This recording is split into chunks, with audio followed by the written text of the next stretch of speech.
another lie. And by the way, Meghan, if you don't like me calling you a liar, just sue me and we'll go through all this in court. There's only one Meghan I can actually still be civil to, and it's the one sitting to my left. The other one. You know, she's getting back into acting, Piers. I'm sure you saw that. She's shooting a movie now. She's playing herself in a movie. Yeah, which is, I guess, acting. Yeah, look. I'm actually genuinely curious. Are there any fans of Meghan Markle in tonight? No. Should never be allowed to run for office again. How could you do this to me, my apprentice? What was your demeanour at this point? Sweating and like thinking this interview's off and how am I going to launch my show? This is a complete disaster. But then also thinking, as I used to in the Celebrity Apprentice. Piers Morgan has zero love for Meghan Markle. He has made that quite clear. But apparently he took his Meghan obsession too far. And you know what? The Duchess has struck back. Sure did, and that may be why he's out of a job now. But Piers is doubling down. Meghan's Netflix series, released to the world this morning, is packed with, well, not really revelations, are they? It's sort of rehashed old revelations with a new twist. As it turns out, we've apparently been wrong all along. Britain is a nasty, racist hellhole where only magnificent Meghan stood up to all this, and the world's biggest victims are not the people of Ukraine. Well, cancelled is a loose form, isn't it? There's been an attempt to cancel me. There have been many attempts like this before, and somehow I remain resolutely uncancelled. But because in the end, I was required to apologise for disbelieving Meghan Markle, who I don't believe. And I believe, which is ironic, that you should be entitled not to believe somebody if you don't want to. Meghan Markle touched down in Germany today after a whistle-stop tour of the UK, which they didn't find time to meet any of their family, who all hate them because they hate them. They did meet a lot of strangers, of course, and Meghan was supposed to be lecturing young people about equality, which is her favourite subject from her Californian mansion. She was nothing like that. She didn't speak like that. Her mannerisms weren't like that. Yeah, nobody set out to destroy you. You destroyed yourselves in this country with your ludicrous, hypocritical behaviour. The truth be told, what she just said is complete and utter garbage. Harry and Meghan's romance, engagement and marriage were all greeted with ecstatic joy by the British media, the public and the royal family that they've all now abandoned. That's the truth. The threat came straight from top-tier attorneys, but Piers Morgan did not flinch for a single second. Look into the camera, see the dare, and understand that this war just went nuclear. If you think calling out your lies is illegal, then go ahead and sue me right now in open court. That was his direct public response after reports surfaced that Meghan Markle is preparing a brutal legal offensive. He did not issue a quiet apology or seek private settlement terms. Instead, he openly challenged her to bring everything into the public record under sworn oath. Yep, we're all racists, apparently. Sounds like a different country, but let's be clear, Britain's one of the most tolerant and multicultural nations in the world. We celebrated the glamorous modern flair of the new young royals. We eulogised the newly biracial monarchy as the fresh face of 21st century Britain. I wrote newspaper columns about it myself, including on the day of the wedding. The press and public only turned on Harry and Meghan when their behaviour became obnoxious, self-serving and rankly hypocritical. The roots of this hostile dynamic stretch back far deeper than recent courtroom developments. On June 29, 2016, Morgan sat down with the actress at a quiet London pub for a 2-hour private drink. By his account, they exchanged stories about media, global politics, and career ambitions over several martinis. It appeared to be the beginning of a powerful media alliance. Then, the very next evening, she attended a private dinner with Prince Harry. From that exact hour onward, every phone call, text message, and direct contact was cut off instantly without any warning. Because there were certain things she said in that, and half-wit Harry, her husband. And one of the things they said was that the Archbishop of Canterbury had secretly married them in their back garden 3 days before the wedding on TV. So we did a quick check, because I thought, that can't be right. And we did a quick check. It turns out that had the Archbishop of Canterbury secretly married them in their garden, he would have broken the law and been sent to prison. So I thought, yeah, old Princess Pinocchio's off on a... That sudden cutoff sparked what critics call one of the most intense media feuds in modern broadcast history. Media analysts calculated that between late 2017 and mid-2021, Morgan referenced her over 800 times across columns, broadcast segments, and digital posts. While critics framed this sheer volume as an unhealthy obsession, Morgan framed it as holding a public figure accountable to the truth. He argued that the abrupt social departure was not just a personal slight, but the first visible signal of a calculated public pattern. In California, I can actually sue to see them, but I don't want to do that. And the other thing is, I've done nothing wrong. There's nothing that points to me and says I'm a bad guy. As a matter of fact, I'm a really loving father, and she knows that, and there's no excuse for her to treat me this way. No excuse to treat the king that way as well. It's really no excuse to. That perceived pattern became a major focal point of his continuous broadcast coverage. Observers began noticing a string of high-profile exits in the Duchess's inner circle over recent years. Her father, Thomas Markle, suffered a complete public estrangement and has never met his royal grandchildren. Her half-sister Samantha launched aggressive media campaigns and published tell-all accounts. Longtime confidant Jessica Mulroney quietly drifted away from public view after a media scandal, alongside key staff members departing royal households. No, we were kind of puzzled when both sides of the family were kept away from the royal wedding, and we started wondering, what's up with this? Like, why? And we started to realize, aha, when you have a wedding and people start drinking champagne at the reception, they start talking. Right. So what could the motive be for keeping both sides of the family away? That's right. The stories would come out. So apparently, according to other journalists, we found out that there were a lot of porky pies probably told to the royals and even to Harry when they met her, and in order to cover up.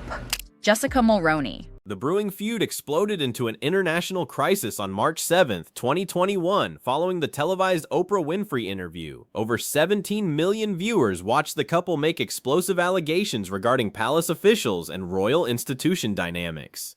The very next morning, Morgan walked onto the Good Morning Britain set and delivered an uncompromising verdict. He declared live on air that he did not believe a single word coming from the interview. That single morning broadcast ignited an unprecedented media firestorm across the United Kingdom.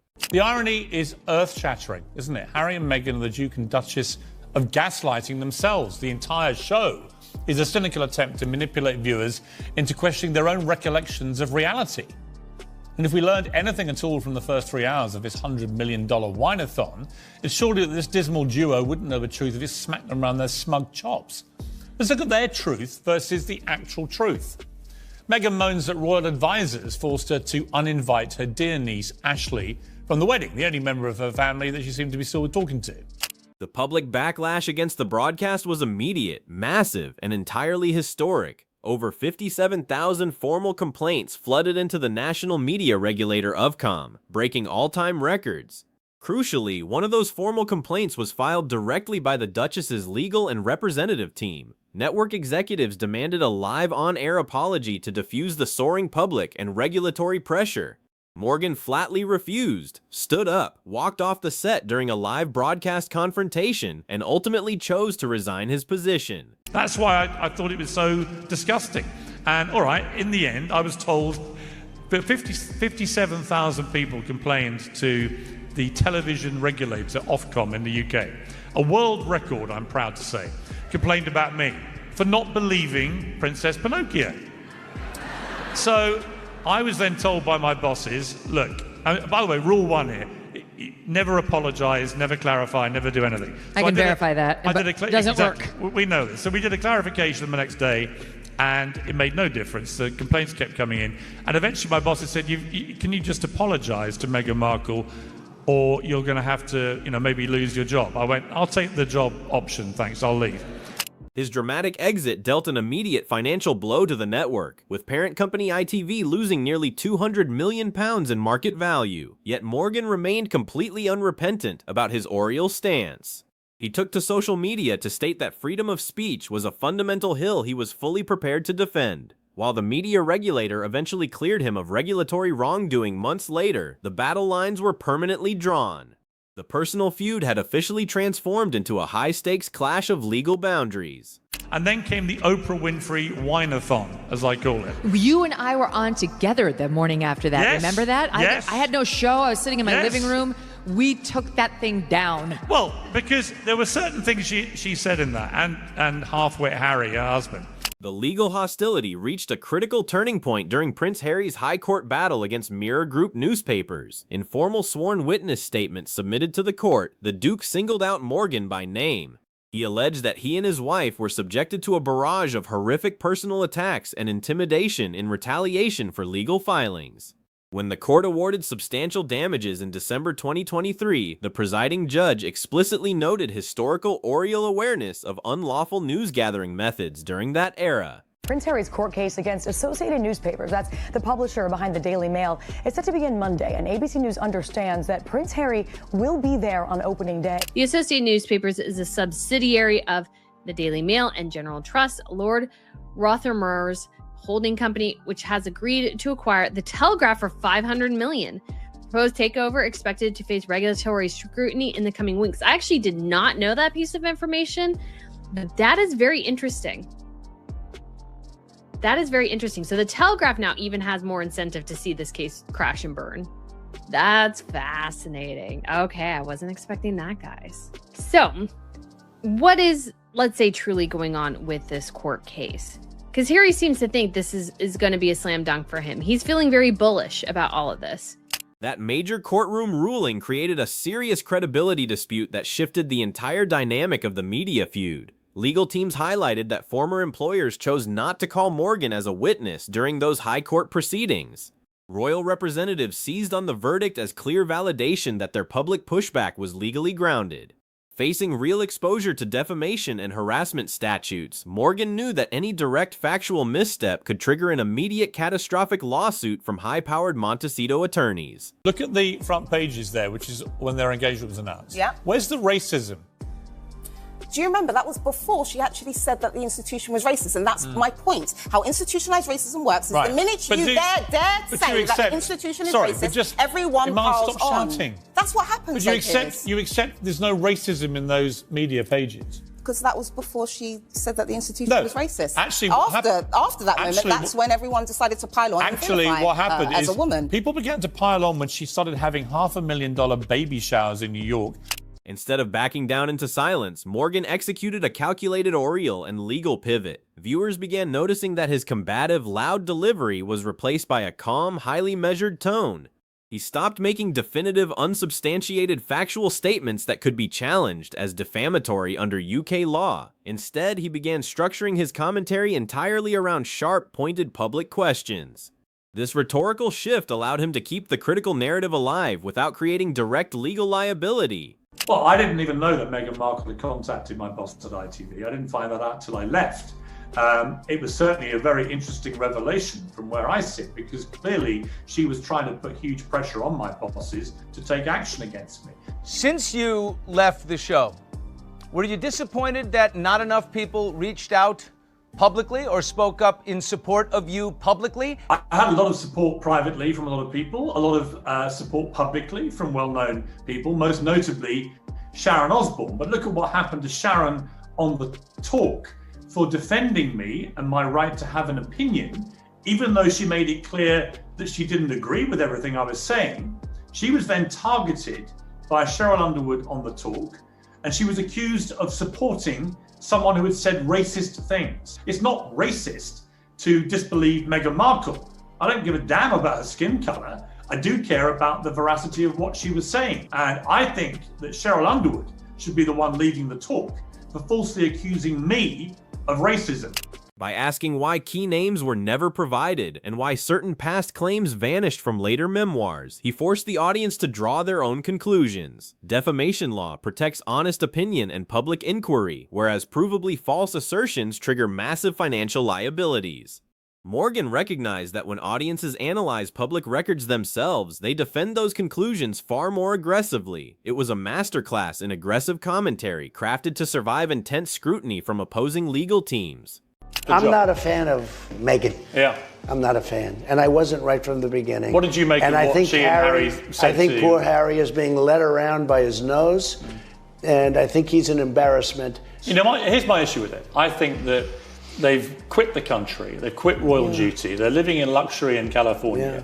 They want to use their royal titles to exploit them for massive financial gain without any of the duty that comes with the royal titles. I don't think you can have your royal cake and eat it. That's my argument about it. So I want to know what's going to happen when Harry decides he's had enough of being bossed around, or maybe when she decides that she likes some other guy better.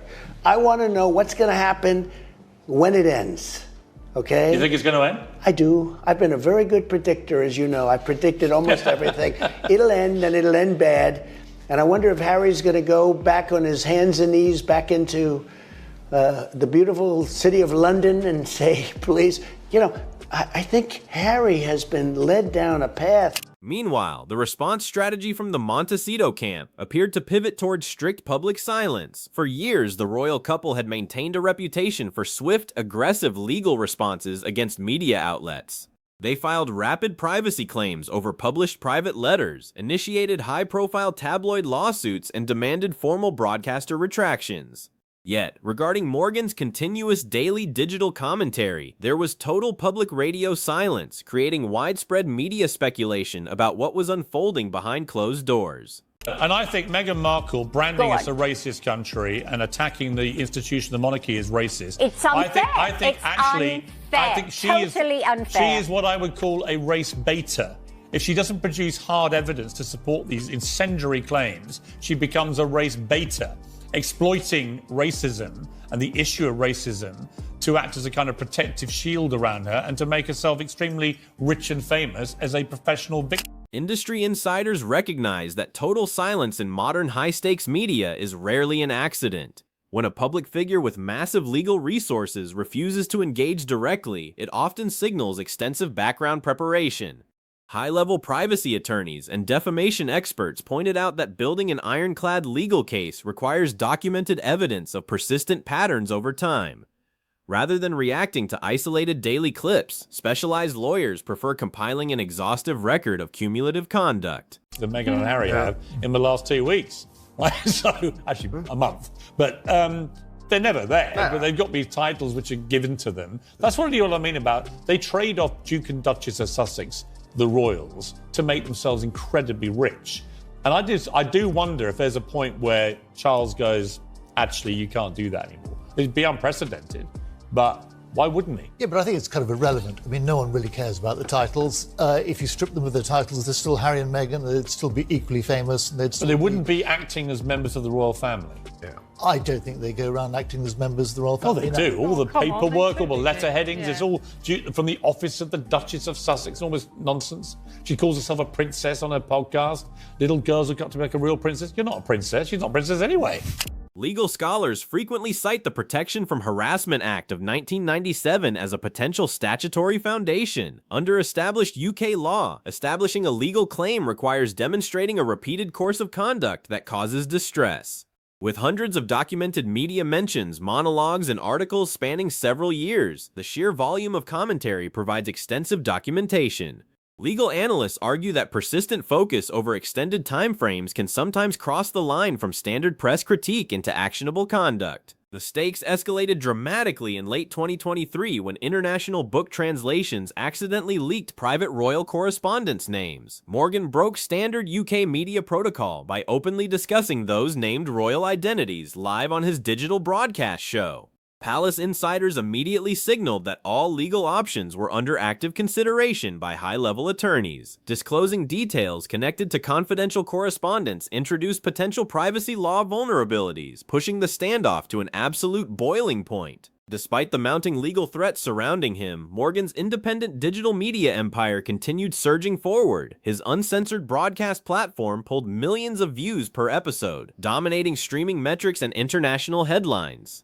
Major political interviews, controversial royal debates, and publishing contracts continued expanding his media footprint. The ongoing controversy became the central fuel for his brand, proving that public defiance could generate massive commercial momentum. This created an intricate strategic trap for both sides of the escalating international controversy. If a massive multi-million-dollar lawsuit is officially filed, Morgan instantly secures an enormous global platform as a free speech defender. His audience rallies around the courtroom battle, turning the legal proceedings into a daily worldwide media circus. Every past claim, private conversation, and disputed event would then be subject to rigorous discovery and cross-examination under sworn legal oath. Conversely, remaining completely silent carries its own distinct set of severe public relations hazards. In the court of public opinion, failing to challenge persistent claims can often be interpreted by audiences as an inability to refute them.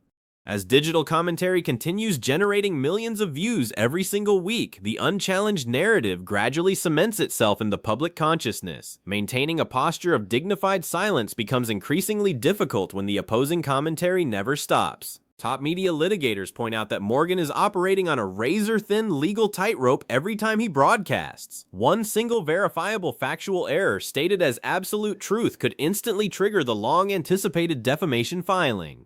Privacy protections in the UK and European courts have grown significantly stricter regarding the publication of private communications. Legal experts caution that what feels like protected free speech can quickly morph into a devastating civil judgment if boundaries are breached. Yet Morgan continues daring the opposition to take that final legal step and pull the trigger on litigation. In recent public statements, he reiterated that a courtroom is the ultimate venue to test the factual accuracy of past claims.